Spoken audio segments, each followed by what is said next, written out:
शाह साहब, ये बात नहीं है कि आप लोगों ने इतना मजबूत बयानिया बनाया हुआ था इमरान खान ने नवाज शरीफ साहब के खिलाफ, और फिर ज़ाहिर कारकर्दगी के भी वोटर सपोर्टर से वादे करके आए थे। कारकर्दगी आप लोगों के पास दिखाने को कुछ है नहीं, और अगर नवाज शरीफ साहब भी चले जाते हैं तो आपके पास ये दिखाने को भी नहीं रहेगा कि नवाज शरीफ साहब जेल में हैं। इसलिए जुम्मे तक तो आप क्लियर थे कि, और इमरान खान भी क्लियर थे कि इन्हें बाहर जाने देना है, क्योंकि इनकी सेहत के हवाले से मामला बड़े तशवीशनाक हैं। दबाव आया तो क्लैरिटी चली गई, अब आप क्लियर नहीं है और आपने ये नई कंडीशन लगा दी कि भाई ये तो हम सियासी तौर पर नहीं बर्दाश्त कर पाएंगे।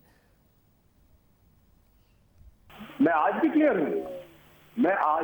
हूँ, शाहजेब खान, मैं आज भी क्लियर हूँ कि उनको जाना चाहिए और हमें बिल्कुल फैसिलिटेट करना चाहिए। ये फैसिलिटेट करने की गुंजाइश निकाली गई है। मैं जानबदारी से समझता हूँ कि उनको यहाँ ठहरना, उनकी जान को खतरे में डालना किसी के मफाद में नहीं है, हमारे मफाद में भी नहीं है। मैं जानबदारी से कहता हूँ, हमारी पार्टी के, हमारे गवर्नमेंट के मफाद में भी नहीं है। तो शायद नहीं है तो फिर ये 7.5 अरब रुपए का जो आपने अमाउंट मांगा है, जिसको नून लीग कह रही है कि आपने रैंसम मांगा है, इसकी क्या जरूरत है? इसका मतलब है ना कि आप नवाज शरीफ की बीमारी को अपनी सियासत के लिए इस्तेमाल कर रहे हैं, ताकि आप बता सकें कि देखें हमने नवाज शरीफ से पैसे निकलवा लिए और कोई नहीं निकलवा सका। यानी आप नवाज शरीफ साहब से कह रहे हैं कि अगर अपनी जिंदगी बचानी है तो अपनी सियासत को यहां गिरवी रख के जाओ, अपने बयानिए को यहां गिरवी रख के जाओ, अगर जिंदा रहना चाहते हो। ना ना ना ना ना ना ना, नहीं नहीं नहीं नहीं नहीं नहीं नहीं, इससे सियासत से ताल्लुक ही नहीं है इसका।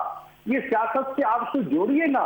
ये एक इंसानी चीज है, इंसानी बुनियादों पर उन्हें बिल्कुल एक रास्ता दिया गया है और माकूल रास्ता दिया गया है। इन्हें फिल फौर उस रास्ते को अपनाते हुए अवेल करना चाहिए। और फिल फौर देखिए, क्यों खुदा ना खास्ता उनसे क्या कहा जा रहा है कि फौरन कोई आप अभी उस तकाजे को पूरा कर दे? हरगिज़ नहीं। जब उनकी नीयत से हम शुबा ही नहीं कर रहे, जब उनकी सेहत को सामने रखते हुए उनके लिए गुंजाइश पैदा कर रही हैं, तो वो क्यों उसको सियासत की नजर कर रही है? मैं इसके बरक्स कहूंगा, मैं कहूंगा कि वो सियासत का पहलू इससे न ले और सियासत के पहलू को एक तरफ रखे और इंसानियत के पहलू को सामने रखे। शाह साहब, ये बात आपने कानूनी और सियासी अगर दो पहलू हैं, कानूनी पहलू आपके अपनी जमात से ताल्लुक रखने वाले अली जफर को नहीं समझ में आ रहा, आपके इत्तेहादी बैरिस्टर सैफ को नहीं समझ में आ रहा, और जो सियासी पहलू है वो चौधरी शुजात हुसैन को समझ में नहीं आ रहा। वो कह रहे हैं वजीर आजम इमरान खान को अल्लाह ने मौका दिया है, वो ऐसे लोगों के मशवरे में ना पड़े। किसी को समझ में नहीं आ रहा, ना आपका सियासी पहलू ना आपका कानूनी पहलू।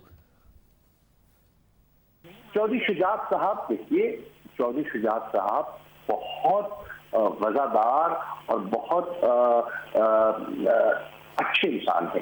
अब वो ये कह रहे हैं और दुरुस्त कह रहे हैं कि उनको बाहर जाना चाहिए इलाज के लिए, और हम भी ये कह रहे हैं कि हम रुकावट नहीं बनना चाहते। वज़ीर आज़म इमरान खान साहब भी ये कह रहे हैं कि मैं रुकावट नहीं बनना चाहता, लेकिन मैं कानूनदान नहीं हूँ। मुझे कानूनदानों ने, जो हमारी वज़ारत कानून ने मेरी रहनुमाई करनी है, और उन्होंने सारे केस लॉ को, सारे कानून को देखकर छांट फटक कर उनको एक रास्ता दिया है। उन्होंने कहा ठीक है, अगर आप समझते हैं कि ये रास्ता माकूल है तो हम अपना लेते हैं। नहीं, मगर फ्लो ऑफ इंफॉर्मेशन ऐसा हुआ है कि उन्होंने रास्ता निकाल के दिया है फरूक नसीम साहब ने, या इस तरह हुआ है कि वजीर आजम इमरान खान ने कहा है वजीर कानून से और अपनी दूसरी कानूनी टीम से कि मुझे रास्ता निकाल के दो, नवाज शरीफ वैसे जाएगा, डील का तासुर पैदा होगा, एनआरओ का तासुर पैदा होगा, मैंने बड़े बड़े बयान दे दिए हैं, मैं ये तासुर नहीं देना चाहता, मुझे रास्ता निकाल के दो। इन्होंने रास्ता निकाल के दिया या वजीर आजम ने कहा है मुझे रास्ता निकाल के दो, तो ये रास्ता निकला है जिसको कानूनदान मानने को तैयार नहीं? देखिए, पहली बात तो ये है साजिद, देखिए कि फिर मैं कह दूं, खान साहब भी कह चुके हैं एनआरओ का कोई तकाजा नहीं है। एनआरओ के बारे में सुप्रीम कोर्ट की राय आपके सामने है। जो पहले एनआरओ हुआ था उसको एट इशू सुप्रीम कोर्ट रद्द कर चुकी है, उसमें कोई गुंजाइश नहीं है। तो इसको हम कंफ्यूज मत करें लोगों को, हम कंफ्यूजन का शिकार ना हो।